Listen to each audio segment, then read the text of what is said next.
শিব ঠাকুরের প্রিয় এই তিন রাশি। বাবার কৃপায় খ্যাতি যশ অর্থে ভরপুর থাকে ভাগ্যের ঝুলি। বিপদে সর্বদা সহায় হন স্বয়ং শিব ঠাকুর। কোন সেই তিন রাশি জানুন বিশদে। কথায় আছে বেলপাতাতেই তুষ্ট মহাদেব। আর ধর্মীয় ধ্যান ধারণা অনুযায়ী সোমবার দিন শিবের অত্যন্ত প্রিয়। তাই সোমবার শুদ্ধ মনে শুদ্ধ বস্ত্রে বাবার মাথায় জল ঢাললে মনোবাসনা পূর্ণ করেন তিনি। তবে মহাদেবকে সবাই মন ভরে পুজো করলেও এই তিন রাশি বাবার খুব প্রিয়। কোন সেই তিন রাশি জেনে নিন। কুম্ভ রাশি। কুম্ভ রাশির জাতকরা শিবের অতি প্রিয়। এই রাশির অধিপতি হলেন ভগবান শিব। শিবের আশীর্বাদে এই রাশির জাতকরা কখনোই সম্পদ সুখ বা সমৃদ্ধির অভাব অনুভব করেন না।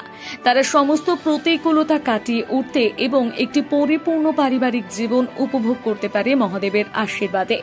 ভগবান শিবের কৃপায় তারা অনায়াসে তাদের আদর্শ জীবন সঙ্গী খুঁজে পান। কুম্ভ রাশির জাতকরা স্বভাবে আন্তরিক এবং পরোপকারী। ভগবান শিব সর্বদা তাদের প্রতি দয়ালু থাকেন। শিবের উপাসনা কুম্ভ রাশির জাতকদের জীবনকে আনন্দে ভরিয়ে তোলে। মেষ রাশি। ভগবান শিবের প্রিয় আর একটি রাশি হল মেষ রাশি।